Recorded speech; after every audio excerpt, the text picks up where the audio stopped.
सूर्याय नमः। नमस्कार दोस्तों, आज की इस वीडियो में हम बात करेंगे छठ पूजा की और छठ पूजा से जुड़ी हुई कुछ गलतियों की। खासकर अर्घ देते समय ज़्यादातर लोग यह गलती करते हैं। देखिए, छठ पूजा महापर्व माना जाता है। इस दिन भगवान सूर्य की उपासना की जाती है, देवी छठी माँ की उपासना की जाती है और माना जाता है यदि सही तरीके से आप अर्घ देते हैं, कथा का श्रवण करते हैं, तब ऐसी कोई भी इच्छा नहीं, ऐसी कोई मनोकामना नहीं, ऐसी कोई भी मनोरथ नहीं जो पूर्ण नहीं होती है। सही ढंग से दिया गया अर्घ बहुत ही ज़्यादा प्रभावशाली होता है। आज के इस वीडियो में हम जानेंगे छठ पूजा में अर्घ देने का सही तरीका क्या है, किस रंग के वस्त्र आपको खासकर इस दिन धारण करने चाहिए, अर्घ देते समय किस मंत्र का आपको जाप करना चाहिए और इसके अलावा एक बहुत ही खास उपाय भी जानेंगे। आइए वीडियो को हम स्टार्ट करते हैं। नमस्कार दोस्तों, कैसे हैं आप सभी। उम्मीद करती हूँ आप सभी स्वस्थ होंगे, सुरक्षित होंगे और आप सभी को उत्तम भविष्य की कामना करते हुए आज का यह वीडियो स्टार्ट करती हूँ। दोस्तों, छठ पूजा सिर्फ आस्था और श्रद्धा का ही पूजा नहीं है, बल्कि यह भावनाओं की भी इसमें पूजा की जाती है। बहुत ही श्रद्धा, भाव, भक्ति और विश्वास के साथ हम सभी छठ पूजा को सेलिब्रेट करते हैं। इस कठिन व्रत के बारे में जितनी महत्ता गाई जाए वह बहुत ही कम है। इसी के लिए यह इतना आसान नहीं है करना। बहुत ही गिने चुने लोग हैं जो इस व्रत को धारण करते हैं। खासकर माना जाता है यदि आप मनोकामनाओं को मांग मांग कर थक गए हैं, फिर भी मनोकामना पूर्ण नहीं होती हो, या फिर संतान से जुड़ी हुई कोई भी ऐसी समस्या हो जिसका आपके पास समाधान ना निकल पा रहा हो, तब छठ का पूजा खास कर किया जाता है। यदि आप किसी विशेष मनोरथ को पूर्ण करना चाहते हैं, तब छठ पूजा में विशेष एक कार्य जरूर करना चाहिए। वह सभी चीजें आपको मालूम होनी चाहिए। छठ पूजा को संपूर्ण भारत देश में बहुत ही धूमधाम से मनाया जाता है। इसमें भगवान सूर्य नारायण की पूजा करके उन्हें अर्घ्य दिया जाता है। इसके साथ ही छठी माता की विधिवत तौर तरीके से पूजा अर्चना की जाती है। छठ पूजा की शुरुआत माना जाता है भगवान श्री राम के काल में हुई थी। सीता मैया ने छठ की पूजा को किया था और उनसे सभी सुखों का आशीर्वाद भी प्राप्त किया था। आप सभी ने छठ पूजा की यदि कथा सुनी होगी तो आप सभी को पता होगा कि लाख प्रयत्न करने के बावजूद भी जब संतान की प्राप्ति नहीं हो रही थी, तब किस प्रकार से छठ पूजा का अनुष्ठान किया गया कश्यप ऋषि के कहने पर और उन्हें पुत्र रत्न की प्राप्ति हुई, जो कि कुल के नाम को रोशन करने वाली थी। और जब बच्चे का जन्म हुआ तब वह संतान जो है मृत अवस्था में हुई। इसके बावजूद भी उन्होंने अपने अनुष्ठान को जारी रखा। तब उन्हें छठी मैया की कृपा से जीवित संतान, सुखद संतान की, स्वस्थ और दीर्घायु संतान की प्राप्ति हुई। तो छठ मैया जो होती है ना, यह बहुत ही भावनाओं से जुड़ी हुई होती है। हम सभी श्रद्धा के साथ, भक्ति के साथ इस व्रत का, इस त्योहार का इंतजार करते हैं, लेकिन सारी चीज़ों करने के बावजूद भी हमसे छोटी छोटी गलतियां हो जाती हैं, जिसे बिल्कुल ही नज़रअंदाज नहीं करना चाहिए। इसे बिल्कुल छोटी सी बात नहीं समझनी चाहिए। छठ पूजा आस्थाओं से जुड़ा हुआ है और इसी के लिए यदि आप सच्चे मन से, भक्ति से, श्रद्धा भाव के साथ इस पूजा को करते हैं, इसके प्रति आप पूर्ण भाव से समर्पित रहते हैं, तब ऐसी कोई भी इच्छा नहीं जो पूर्ण नहीं होती है।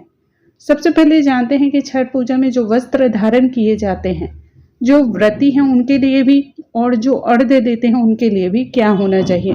सूर्य नारायण की उपासना की जाती है।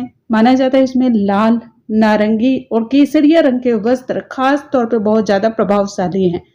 पीले रंग के वस्त्र भी इसमें पहने जाते हैं, क्योंकि यह छठी मैया का पूजा किया जाता है। छठी मैया को पीले वस्त्र अत्यधिक, पीला रंग अत्यधिक प्रिय माना जाता है। अब जान लेते हैं कि अर्घ देने का शुभ समय क्या है। डूबते हुए सूर्य को अर्घ देने का जो समय है वह जान लेते हैं। 19 नवंबर को संध्या के काल में जो अर्घ दिया जाता है सूर्य नारायण को, उसकी समय जो है 5:27 तक का है। और दूसरे दिन यानी कि 20 नवंबर को उगते हुए सूर्य को अर्घ दिया जाता है और इसकी जो समय है वह सुबह 6:47 तक है।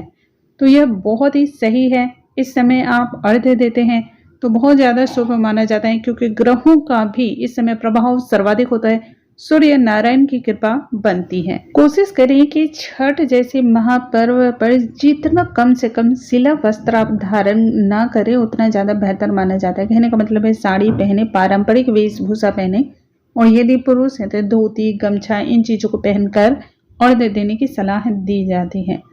इसके अलावा शुद्धता रखना चाहिए, मन में स्वच्छ विचार रखने चाहिए, निर्मल भाव होना चाहिए। मन में किसी को लेकर के भी चुगली, त्रुटि, ऐसी चीजों को रख करके अर्घ्य नहीं देना चाहिए। इसके पश्चात बहुत सारे लोग आप देख भी रहे होंगे प्लास्टिक की चीजों को हाथ में लेकर के, स्टील के पात्र को हाथ में लेकर के भगवान सूर्य नारायण को अर्घ्य देते हैं, जो कि गलत ही नहीं, बहुत ज्यादा गलत है। देखिए, इन चीजों से नकारात्मक ऊर्जाएं निकलती हैं। प्लास्टिक हो या फिर स्टील हो, शीशे हों, ये सभी राहु का प्रतिनिधित्व करते हैं। ऐसे में आप अपनी इच्छाओं की कामना हेतु इन बातों का जरूर ध्यान रखें और इस तरह के पात्र को अर्घ्य में इस्तेमाल बिल्कुल ना करें। अर्घ्य देते समय भगवान श्री नारायण की उपासना कर रहे हैं, उनको अर्घ्य दे रहे हैं, छठी मैया की उपासना कर रहे हैं, तब विशेष तौर पे आपको यह याद रखना चाहिए, ध्यान रखना चाहिए कि तांबे के पात्र का इस्तेमाल किया जाता है। तांबे के पात्र को देवत्व पात्र कहा जाता है, यह शुद्ध माना जाता है। यदि आपकी शादी विवाह में किसी भी प्रकार की रुकावट आ रही है, तब अर्घ्य देते समय उसमें थोड़ी सी चुटकी भर हल्दी जरूर मिलानी चाहिए। यदि आप नाम, फेम, कीर्ति की प्राप्ति करना चाहते हैं, तब उसमें रोली डाल करके तब सूर्य नारायण को अर्घ्य देना चाहिए।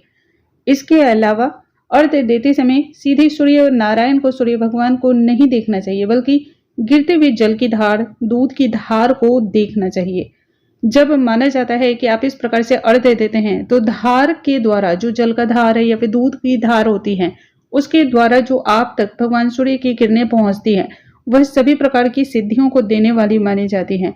इसके अलावा यदि शरीर में किसी भी प्रकार का रोग दोष होता है तो उससे भी आपको तत्काल राहत महसूस होने लगती है।